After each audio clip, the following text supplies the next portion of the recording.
questa tappa di Easy Ride da Asiago a Bassano del Grappa, dopo tanta fatica per la lunga salita verso Foggia, andiamo verso la pianura, quindi con questa lunghissima discesa riusciamo ad ammirare anche le bellezze di Bassano, il Ponte Vecchio e tutto quello che la cittadina in pianura può offrirci.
Roberto Asturi, Bike Hotel, la nuova frontiera, Bike Hotel 2.0, cominciamo a capire come funzionano e la diversità tra un hotel normale. Intanto i cicloamatori, coloro che vanno via con la bicicletta di Sa, è come la seconda fidanzata, se non addirittura la prima.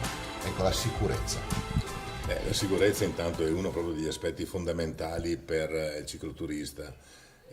Molto spesso hanno bici molto costose, quindi al di là dell'affetto personale che hanno della bici è proprio anche un discorso economico, quindi la sicurezza è fondamentale. Noi diamo un servizio in questo senso, abbiamo un ricovero sicuro per le bici e comunque quando ci chiedono di portarle in camera ovviamente gliele lasciamo fare.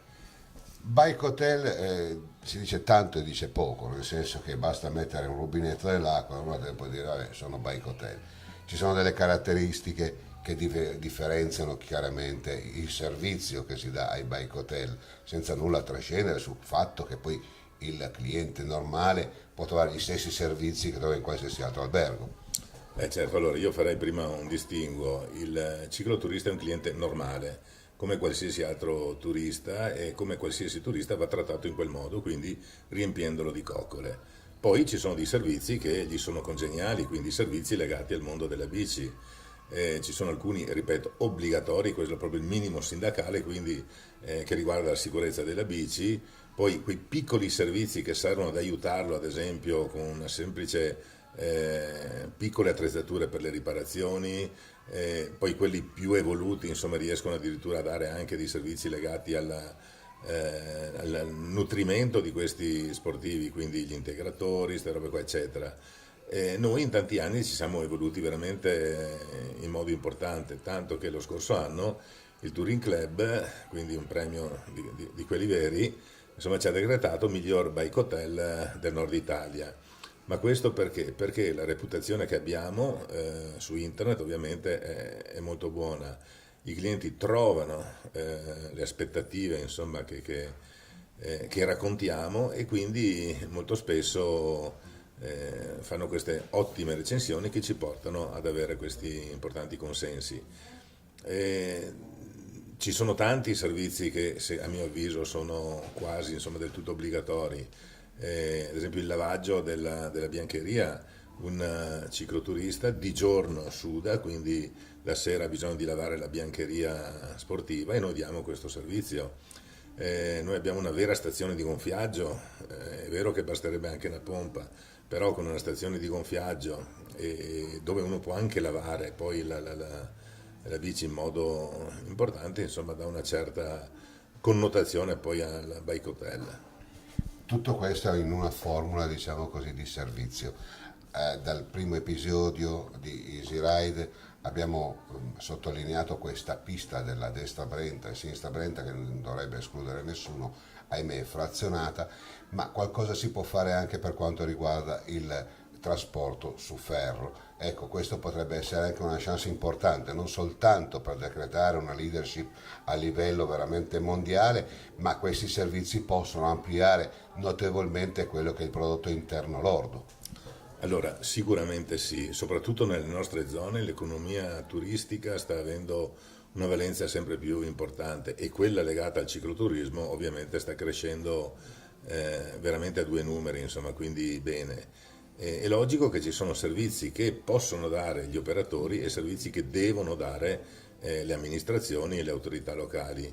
Purtroppo sappiamo che la nostra ciclabile insomma, non è poi così del tutto percorribile, no? Ci sono tratti eccetera eccetera, addirittura non sappiamo comunicarla bene. Noi la chiamiamo la ciclopista del Brenta e dall'altra parte nell'area trentina la chiamano la ciclopista valsugana, quindi non riusciamo a metterci d'accordo neanche sul nome. Però io credo che sicuramente è un tratto importante, è una dorsale storica soprattutto per la Monaco-Venezia, quindi la parte anche più logica, no?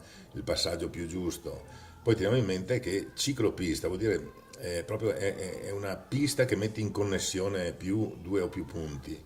Quindi noi abbiamo la fortuna, il vantaggio competitivo poi rispetto ad altre aree, che siamo in un punto di connessione, perché comunque Bassano è ritenuto una tappa importante e quindi dobbiamo noi operatori dare i servizi legati poi al turismo e far sì che questi cicloturisti si fermino uno o più giorni a Bassano. Adesso proseguiamo la nostra marcia con la ultima puntata di Easy Ride. Conclude questa circonnavigazione con le grotte di Oliero. Ecco, questo potrebbe essere anche un messaggio positivo da dare ai cicloamatori che stanno guardando questo documentario, per dire: venite in Valle del Brenta, venite a visitare la ciclopista del Brenta. Questo assolutamente sì, insomma, poi pensiamo che noi siamo in esubero addirittura di eccellenze, no? Lo dico sempre, abbiamo un territorio fantastico da scoprire, pensate, pedalare proprio in riva al fiume, vedere queste grotte che è una meraviglia della natura indescrivibile, ce ne sono tante altre, ma credo proprio solo queste valgano la pena di un viaggio. Grazie, buon viaggio.